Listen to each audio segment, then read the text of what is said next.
সকাল সকাল উঠে সিজিও কমপ্লেক্সের একটা ছবি দেখা যাচ্ছে। কি ছবি ভিউয়ার্স? ছবিটা হলো টান টান উত্তেজনা, একেবারে কড়া প্রহরা পুলিশের। মনে হচ্ছে যেন নিরাপত্তার চাদরে মুড়িয়ে ফেলা হয়েছে সিজিও কমপ্লেক্সকে। কিন্তু কেন? এই ছবিটা দেখে সেই দিনের কথাগুলো মনে পড়ে যায়, যেদিন যেদিন অভিষেক বন্দ্যোপাধ্যায়কে তলব করা হয়েছে সিজিও কমপ্লেক্সে। সেই দিনগুলিতে দেখা গিয়েছিল এমন ছবি। তবে আজ কি আছে এই প্রশ্ন উঠছে, আর তখনই কানাফুসো শোনা যাচ্ছে আসছেন আইনমন্ত্রী। রাজ্যের আইনমন্ত্রী মলয় ঘটককে নাকি তলব করেছেন ইডি আধিকারিকরা। কতটা সত্যতা রয়েছে এই খবরে সেটা যাচাই করতে অন্তর্তদন্ত শুরু করি আমরা, মানে ডিজিটাল খবরিলাল। আর সেখানে উত্তর পাওয়া যায় না, তলবই করা হয়নি। আমাদের কথা হয় ইডি আধিকারিকদের সঙ্গে, তারা জানান যে না, মলয় ঘটককে তলব করা হয়নি, এমন কোনো কথা নেই। তাহলে কেন রাজ্যের পুলিশ এই ঘটনা ঘটাচ্ছে যে আইনমন্ত্রী নাকি আসছেন? বড়সড় প্রশ্ন। এর পিছনে কি কোনো চক্রান্ত রয়েছে? এখানেই শেষ নয়, শুনুন তারপরে কি হয়েছে। দেখা যাচ্ছে বড় বড় সংবাদ মাধ্যম, প্রতিষ্ঠিত যারা সংবাদ মাধ্যম রয়েছে তাদের কাছেও বড় বড় করে খবর যাচ্ছে তলব করা হয়েছে মলয় ঘটককে। কি হচ্ছে এটা? ডিজিটাল খবরিলাল যেটা জানতে পারছে সূত্র মারফত, যে মন্ত্রী মশাই অর্থাৎ মন্ত্রী মলয় ঘটক ঘনিষ্ঠ মহলে কিন্তু বলেছেন যে তাকে ডাকা হয়নি।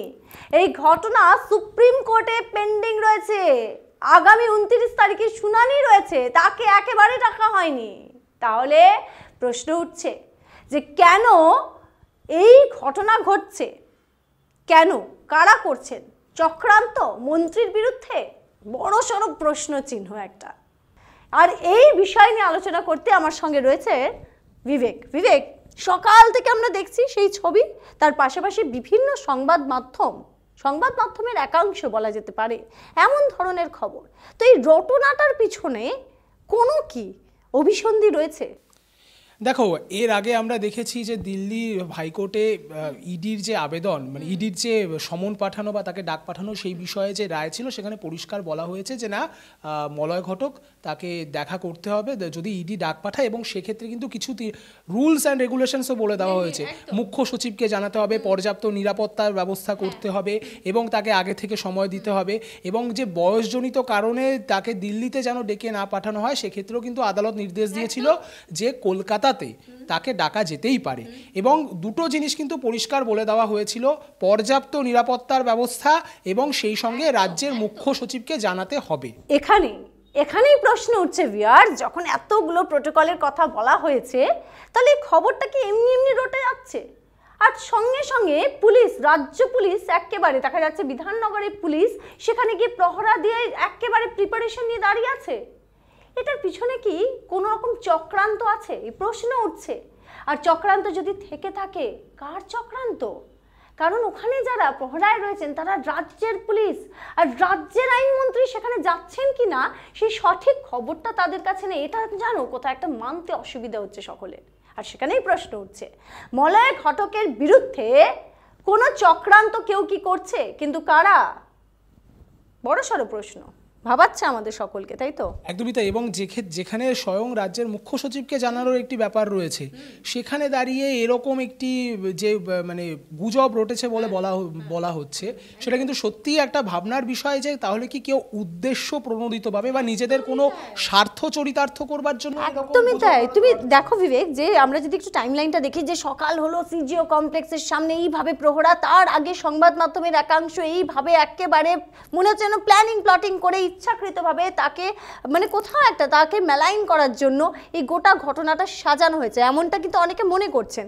আর এখানেই কিন্তু প্রশ্ন উঠছে, আরে বাবা, তিনি রাজ্যের আইনমন্ত্রী, তিনি কিন্তু টম ডিক হ্যারি নয়। তিনি যে কেউ চলে আসলো, যখন তখন চলে আসলো। আইনমন্ত্রীকে যদি তলব করা হয় সেটা জানানো হবে, সেটা সমস্ত কিছু ইনফর্ম করা হবে, নির্দিষ্টভাবে সিকিউরিটির ব্যবস্থা করা হবে, আর সব কিছু পুলিশ করে দিচ্ছে। নাম হয়ে যাচ্ছে কোথাও না কোথাও যে মলয় ঘটক আসছেন, উদ্দেশ্য নেই এর পিছনে কিছু, কেন এটা করা হচ্ছে একটা বড়সড় প্রশ্ন। কারণ কয়েকদিন আগেও আমরা দেখেছি যে বারবার সংবাদ মাধ্যমের একাংশে খবর করেছেন যে মলয় ঘটকের কাছে চিঠি গেছে ইডি আধিকারিকদের, তাকে তলব করা হয়েছে, কিন্তু পরে যখন আমরা মলয় ঘটকের সূত্র মারফত আমরা যখন খবর পেয়েছি, মলয় ঘটক কিন্তু বারবার বলেছেন যে না, তলব করা হয়নি, এমন কিছু হলে জানানো হতো, আমরা যেতাম, কিন্তু এমন কিছু করা হয়নি। তাহলে কেন? Without confirmation. কারণ সেই সংবাদ মাধ্যমের যারা এই খবরগুলো করছেন তারা বা আপনারা কি দায়বদ্ধ নন?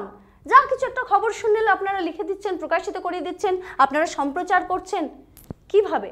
দায়বদ্ধতা তো নিতে হবে আমাদেরকে। একটা খবর কনফার্ম না করে চালানো, সেটা কিন্তু সাংবাদিকতার কাছে খুবই কালো দিন হিসেবেই গণ্য করা উচিত। আর অন্যদিকে পুলিশ প্রশাসন যারা গিয়ে প্রহরায় দাঁড়িয়ে পড়ছেন, একদমই তাই, তাই তো? একদমই তাই। এবং সব থেকে বড় মানে যদি বলা হয় যে গণতন্ত্রের চতুর্থ স্তম্ভ আমরা, অর্থাৎ সংবাদ মাধ্যম, এবং প্রথম স্তম্ভ প্রশাসন, দুই স্তম্ভেরই কিন্তু ব্যর্থতা, এটা মানতেই হবে। একদমই ব্যর্থতা। দেখুন, আমরা ছবিতেই যখন থেকে আমি আর বিবেক কথা বলছি আপনাদের সঙ্গে, তখন থেকে সেই ছবি আমরা দেখাচ্ছি, দেখেইছেন নিশ্চয়ই। মানে ছবিটা দেখুন, মানে ঠিক এই ছবিটাই কিন্তু যখন দেখেছো অভিষেক বন্দ্যোপাধ্যায় যখনই এসেছেন তাকে তলব করা হয়েছে, ঠিক এরকম একটা একেবারে কড়া নিরাপত্তা থাকে, মানে একদম নিরাপত্তার চাদরে মুড়িয়ে ফেলা যাকে বলে, পুরো ওই ছবিটাই আজকে সকালেও দেখা গেল। অর্থাৎ একটা জিনিস কিন্তু বোঝা যাচ্ছে যে রাজ্যের প্রশাসন বা আইন শৃঙ্খলা সামলানোর দায়িত্ব যে পুলিশের উপরে বা পুলিশের বড় কর্তাদের উপরে, তাদের সাথে রাজ্যের আইনমন্ত্রীর সমন্বয়ের কোথাও একটা অভাব ঘটছে, এটা কিন্তু মানতে হবে। এই প্রশ্ন তো উঠবে, তবে তার পাশাপাশি এই প্রশ্নটা উঠবে যে এর পিছনে কি কোনো উদ্দেশ্য রয়েছে, কোনো চক্রান্ত রয়েছে, মন্ত্রীর নাম বদনাম করার জন্য কোনো কি ঘটনা ঘটছে? এই প্রশ্ন আমরা তুলছি না, আপনারা তুলছেন ভিউয়ার্স, সে কথাই আমরা তুলে ধরছি আপনাদের সামনে। রাজনৈতিক মহলে এই মুহূর্তে গুঞ্জন রয়েছে যে কেন এই ঘটনা ঘটানো হচ্ছে, এবং এটা কি পুলিশের নিজের ব্যর্থতা নয়, যেমন সেই সংবাদ মাধ্যমগুলির ব্যর্থতা যারা খবরটাকে কনফার্ম না করে চালাচ্ছেন, ঠিক সেরকমই পুলিশের ব্যর্থতা নয়? এই প্রশ্নের জবাব কে দেবে? জানি আমরা যে সঠিক জবাব হয়তো আসবে না, তবে আমরা প্রশ্ন তুলেই যাব আপনাদের হয়ে যে এর পিছনে রয়েছে কোনো উদ্দেশ্য, চক্রান্ত, যদি থেকে থাকে কারা? যদি আপনাদের কাছে সদুত্তর থাকে তাহলে অবশ্যই কমেন্ট করে আমাদেরকে জানাবেন। আপনাদের কমেন্টের অপেক্ষায় আমরা থাকবো। দেখতে থাকবেন ডিজিটাল খবরিলাল, খবর আপনাদের, নজর আমাদের। ডিজিটাল খবরিলাল, খবর আপনাদের, নজর আমাদের।